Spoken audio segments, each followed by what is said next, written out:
2000년 전 한국 사람들의 생활 모습이라고 하면서 그 당시 외국 선교사들이 찍은 사진이 이렇게 올라와 있는 것을 이제 볼 때가 있습니다. 그런 사진들 중에서 그 사갓을 쓴 남자 어른 앞에 상이 있고 밥그릇이 놓여 있는데 흰 쌀밥이 양품 같은 큰 그릇에 산처럼 이렇게 쌓인 그런 걸 이제 보게 됩니다. 옛날에는 이제 먹을 것이 항상 부족했기 때문에 이 밥을 먹을 기회가 있을 때 배가 터지도록 이렇게 먹었습니다. 제가 어렸을 때는 뭐 저희 집뿐만 아니라 많은 가정들이 돈이 생기면 양식을 구입하는데 주로 다 썼습니다. 근데 요즘은 이제 먹는데 돈을 사용한다기보다는 이 덜 먹고 살을 빼는데 많은 돈을 사용하는 것 같습니다. 이 많이 먹고 살이 찐 사람에 대해서는 자기 관리를 잘 하지 못한 사람으로 이제 여기고, 샐러드나 닭가슴살 같은 것을 주로 먹고 이 날씬한 이 사람은 자기 관리를 잘 한 사람으로 인정을 이제 받습니다. 먹는 것과 신앙이 어떤 관계가 있습니까? 우리가 뭔가를 먹을 때 배가 고파서 먹을 때도 있지만 스트레스를 해소하거나 뭔가 허전한 것을 채우기 위해서 먹을 때도 있습니다. 이 후자의 그 이유로 이제 먹을 때는 과식할 가능성이 많고 몸에 해로운 것을 먹기가 쉽습니다. 이런 부분에서 그 영적인 상태가 중요한데, 이 영적인 상태가 좋을 때는 이제 먹는 것으로 풀려고 하지 않고 절제를 하는데, 이 영적인 상태가 안 좋을 때는 먹는 것으로 채우려고 하니까 몸에 이제 안 좋은 겁니다. 지금 왜 먹는 이야기를 하는가 하면, 모세가 이스라엘 백성들에게 가나안에 들어가서 먹는 문제를 이제 오늘 다룹니다. 먹는 것은 하루에 3번 이상 행해지는 일상적인 일입니다. 일상생활인 먹는 문제에서 먹을 수 있는 짐승과 먹지 못하는 짐승이 따로 있다는 거예요. 이 먹는 것 같은 그 일상생활에서 구별된 삶을 살아야 한다는 겁니다. 근데 모세는 먹는 문제에서 이 구별된 삶을 살아야 된다, 이 말을 이제 하기 전에 너희가 어떤 존재인가 하는 정체성을 먼저 말합니다. 너희는 하나님의 자녀이고 거룩한 백성이고 하나님의 소중한 소유라는 거예요. 너희가 이렇게 특별하고 복되고 소중하기 때문에 먹는 것에서 구별되어야 한다는 겁니다. 신앙생활은 이 자기 자신이 어떤 자인가 하는 것을 아는 것에서 시작됩니다. 하나님과의 관계에서 자기 정체성을 알 때 이 정체성에 합당한 삶이 따라오게 됩니다. 우리가 하나님 앞에서 어떤 존재인가 하는 것을 알면 말씀에 순종하고 죄를 버리는 것이 어렵지 않습니다. 그런데 그래서 이제 우리가 이제 무엇을 하느냐 하는 것보다 우리가 어떤 존재인가 하는 걸 아는 게 더 중요합니다. 오늘 말씀에서는 그 누군가 죽어서 장례를 치를 때와 먹는 문제에서 이 하나님의 백성의 정체성에 따라서 어떻게 행해야 하는가 하는 것을 말씀합니다. 오늘 말씀을 통해서 그 하나님 앞에서 우리의 정체성을 분명히 알고 일상생활에서 구별된 삶을 살고 하나님의 영광을 나타내어서 하나님의 모든 복을 누리시기 바랍니다. 먼저 이스라엘 백성의 정체성이 무엇인가 이제 하는 거예요. 3가지를 말하고 있습니다. 1절, 2절을 한 절씩 교대 읽겠습니다.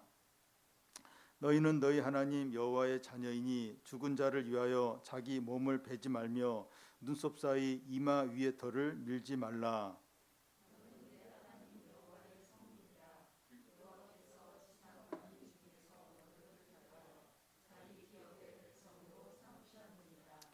이스라엘 백성의 정체성의 첫 번째가 1절 앞에 보면 너희는 너희 하나님 여호와의 자녀라 하는데 하나님의 자녀라는 거죠.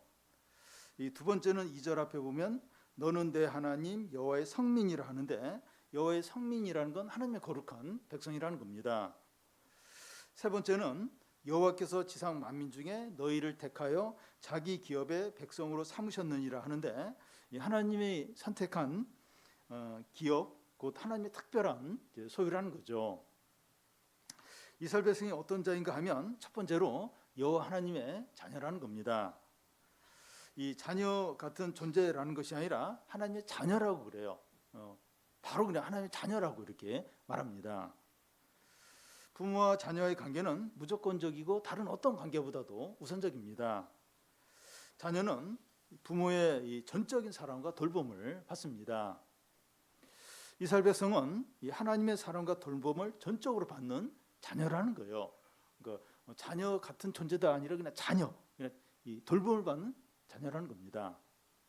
이것이 이스라엘 백성의 첫 번째 정체성입니다. 이스라엘 백성의 두 번째 정체성은 여호와 하나님의 성민이라는 거예요. 이 성민이라는 것은 거룩한 제 백성이라는 건데, 이 거룩은 하나님께만 해당되는 단어인데 이스라엘 백성을 거룩한 백성이라고 합니다. 앞에서 이스라엘 백성이 거룩하게 되어야 한다, 이렇게 한다는 것이 아니라, 그러니까 앞으로 이스라엘 백성은 거룩하게 돼야 된다, 이게 아니라 그냥 거룩한 백성이라고 그렇게 그냥 선언을 하는 겁니다. 그래서 거룩한 백성답게 살아야 합니다. 이것이 이스라엘 백성의 두 번째 정체성입니다. 이스라엘 백성의 정체성의 세 번째는 하나님의 기업의 백성이라는 거예요. 이 하나님의 기업의 백성이라는 것은 하나님의 특별하고 소중한 소유라는 거죠. 이스라엘 백성은 하나님의 소중한 소유이기 때문에 하나님이 책임지시고 보호하신다는 겁니다. 이게 세 번째 정체성이에요. 신앙은 무엇을 하느냐보다 어떤 존재냐 하는 것이 더 중요합니다. 두인보다 비행이 우선입니다. 그래서 로마서나 에베소서를 보면 앞부분에 교리 부분이 쭉 나와요. 믿는 자가 어떤 자들인가, 이게 앞부분에 나오고 그 다음에 적용 부분이 뒤에 나오게 됩니다. 우리가 말씀을 가까이 하고 잘 듣고 이제 배워야 하는 이유가 말씀을 통해서 우리가 어떤 존재인가 하는 것을 알 수 있기 때문입니다.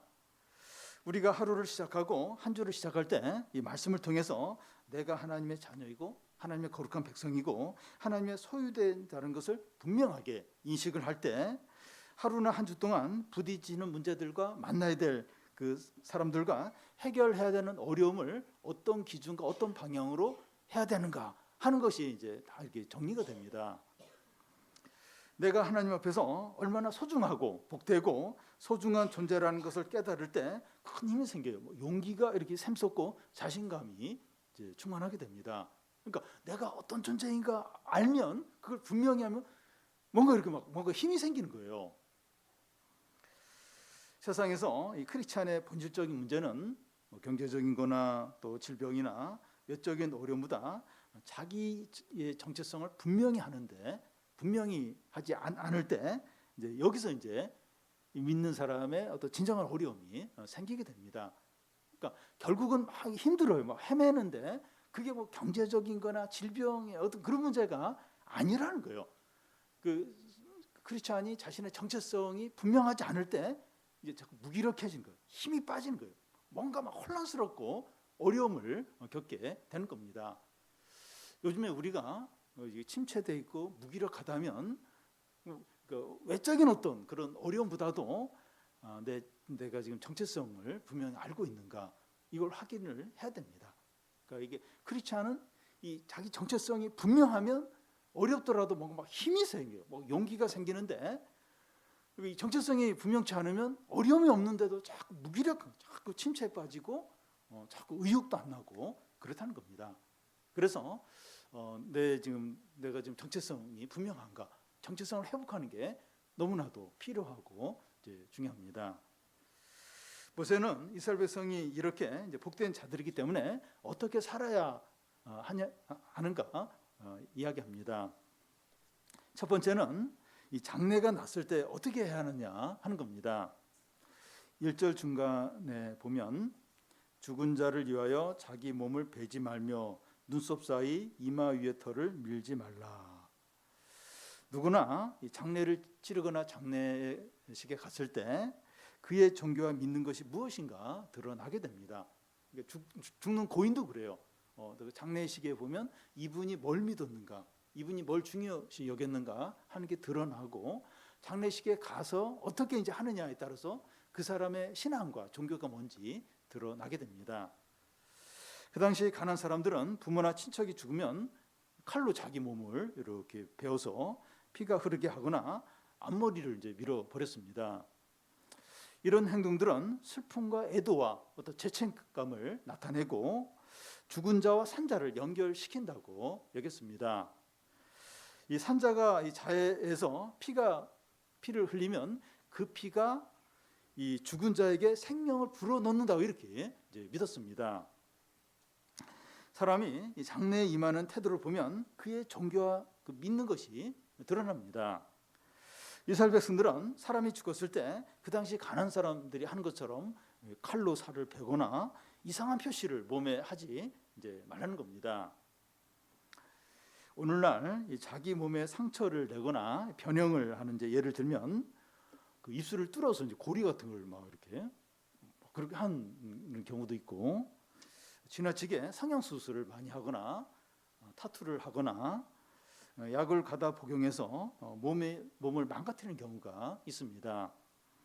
그런데 하나님은 우리 몸을 아주 아름답게 또 선하게 창조하셨습니다. 하나님은 사람의 몸을 만드시고 나서 보기에 좋았더라 하셨습니다. 하나님이 우리 몸을 통해서 기대하는 것은 하나님의 영광이 나타나는 거예요. 우리 몸을 통해서 하나님의 영광이 나타나는 것을 기대하십니다.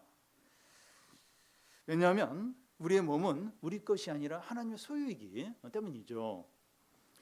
예수께서 자신의 피값으로 우리를 사셨기 때문에 우리 몸은 우리의 것이 아니라 주님의 소유입니다. 우리의 생명도 주님이 주셔서 우리가 살 수 있는 거죠. 우리 몸도 하나님 주셨고, 특히 예수께서 우리의 죄를 위해서 죽으심으로 피값으로 우리를 사셨어요. 그래서 우리의 몸은 내 몸이 아니라 주님의 소유입니다. 그래서 우리는 우리 몸에 관심을 갖고 잘 돌봐야 돼요.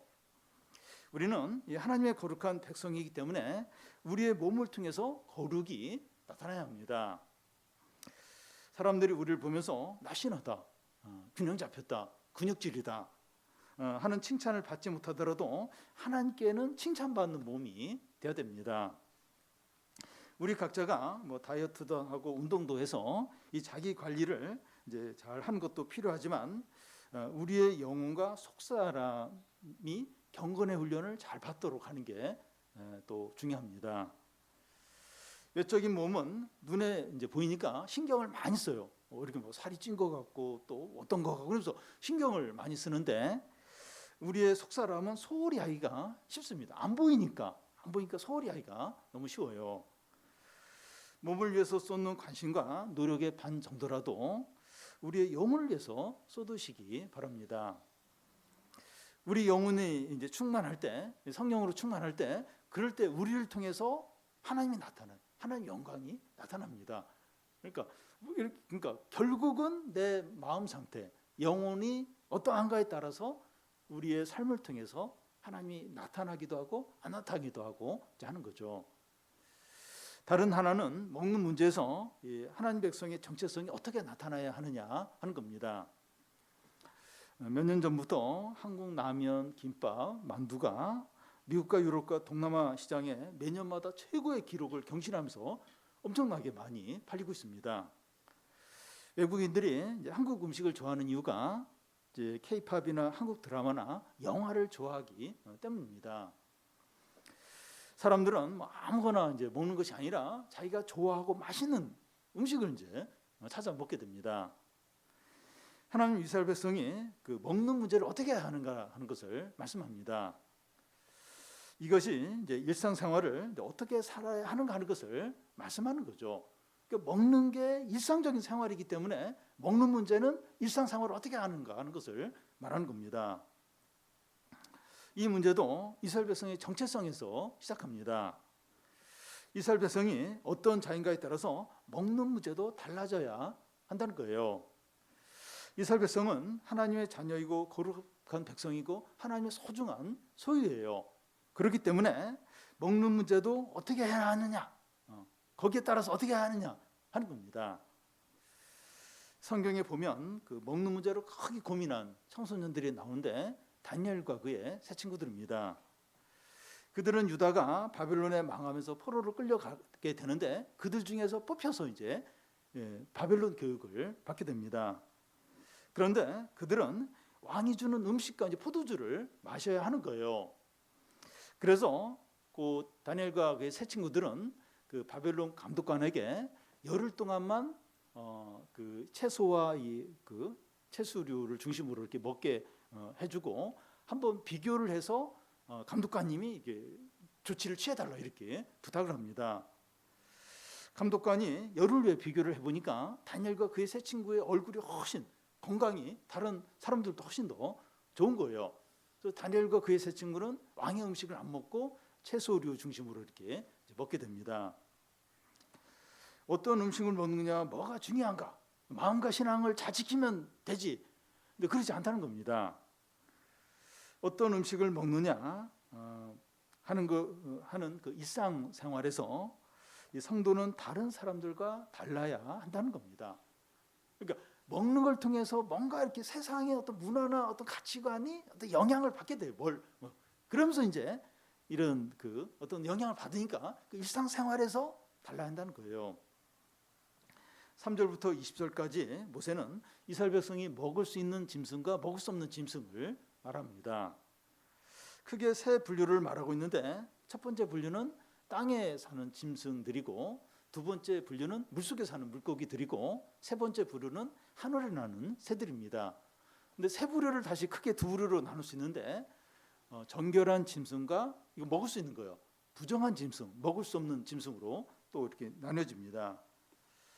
먼저 이 땅에 사는 짐승들 중에서 먹을 수 있는 짐승들을 보면 4절에서 6절까지 나오는데 소와 양과 염소와 사슴과 노루와 불구스름한 사슴과 산염소와 볼기가 흰 노루와 뿔이 긴 사슴과 산양들이 있고 짐승들 중에 이제 굽이 갈라져서 그 쪽발도 되고 또 새김질도 하는 모든 짐승들은 이제 먹을 수 있다고 합니다. 그런데 이 새김질을 하고 굽이 갈라진 짐승들 중에서도 먹지 못한 짐승들이 7절과 8절에 나와 있는데 낙타와 토끼와 사반은 이제 오소리를 이제 말하는데 또 이제 돼지입니다. 돼지는 이 굽이 이제 갈라졌지만 새김질을 하지 않기 때문에 부정한 동물로 이제 이렇게 분류가 됩니다.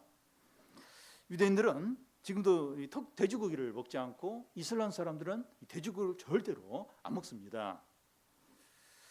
물고기도 이제 먹을 수 있는 정결한 물고기가 있고 부정한 물고기가 있습니다.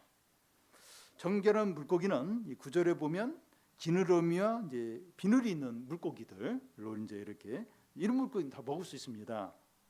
그런데 먹지 못하는 부정한 물고기는 10절에 보면 지느러미와 비늘이 없는 물고기들입니다. 새도 이제 정결한 새와 부정한 새로 나누는데 이제 부정한 새를 제외한 정결한 새들은 다 먹을 수 있는 겁니다. 이 부정한 새들이 어떤 새들인가 하면 12절부터 나오는데 독수리와 솔개와 물수리와 매 종류와 까마귀 종류들 그리고 타조와 갈매기와 올빼미와 부엉이와 황새 종류와 박쥐입니다. 여기 이제 궁금한 게 있는데 이 깨끗한 동물들과 이 부정한 동물들로 나누는 기준이 무엇이냐 하는 겁니다.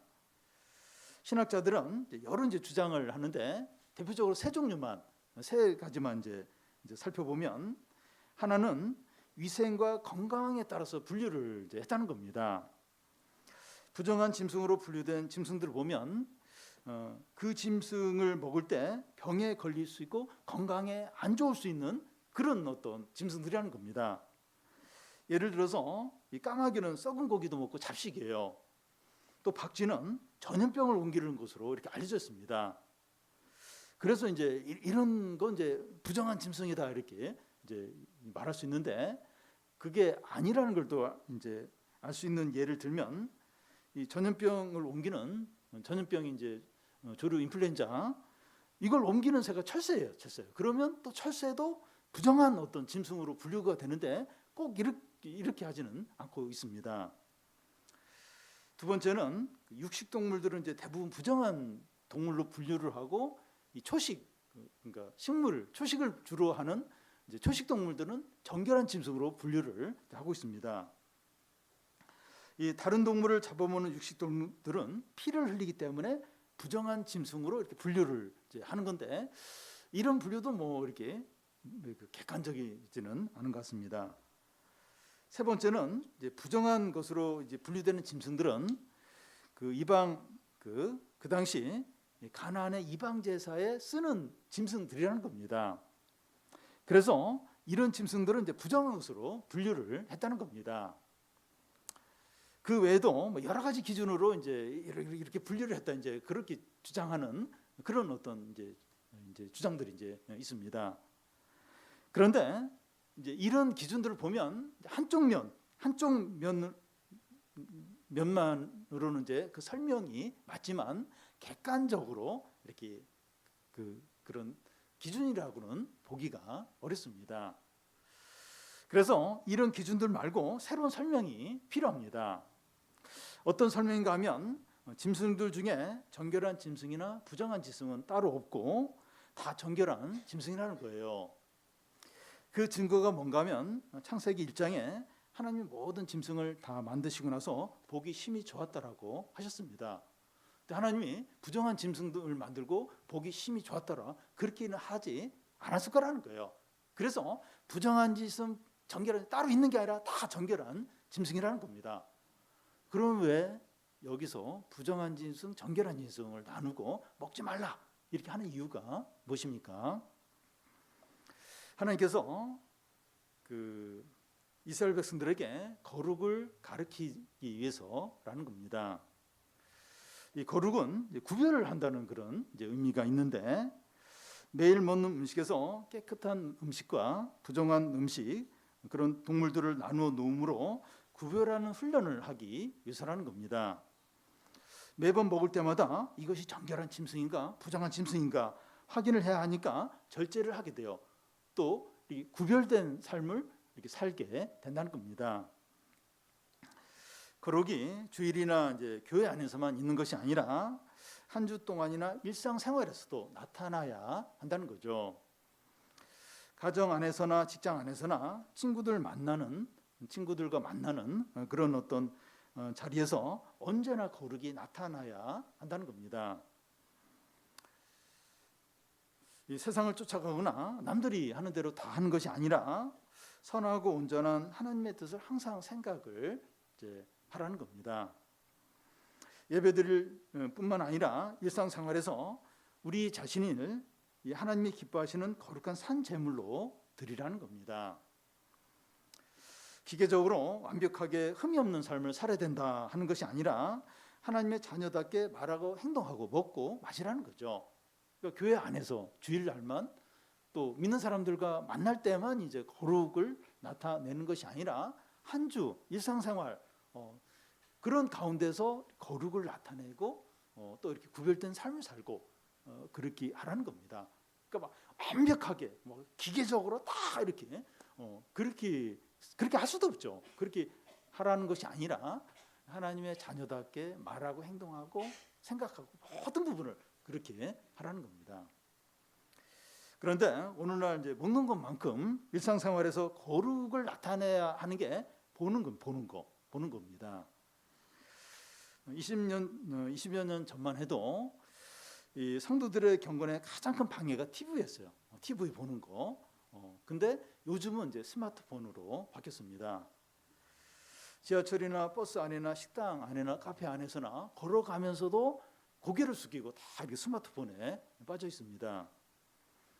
이 스마트폰을 이제 통해서 세상의 모든 것을 간접적으로 경험을 하게 됩니다. 그렇지 않아요? 이 스마트폰은 모든 것, 진짜 세상의 모든 것, 세상 구석구석에 있는 걸 다 이렇게 경험을 할 수가 있습니다. 물론 회사 업무나 은행 업무나 물건을 이제 주문하는 일상적인 일을 하기 위해서 스마트폰을 사용하고 또 독서나 성경 읽기나 설교를 듣기 위해서 스마트폰을 사용하기도 합니다. 근데 문제는 스마트폰에 유익한 것도 많이 있지만 안 좋은 거, 유익이 안 되는 게 훨씬 더 많다는 거예요. 더 큰 문제는 중독성이 있어요. 빠져드는 거예요. 절제가 안 되는 겁니다. 스마트폰을 통해서 그 세상의 세속적인 가치관과 음란한 문화가 우리의 마음과 영혼에 계속 스며들어오는 거예요. 계속해서 스며들어오게 됩니다. 우리의 경건은 보는 것을 얼마나 절제하느냐에 달려 있다고 할 수 있습니다. 얼마나 성경을 많이, 얼마나 경건사, 물론 이것도 중요한데 보는 걸 얼마나 절제하는가, 거기에 우리의 경건이 달려 있다고 할 수.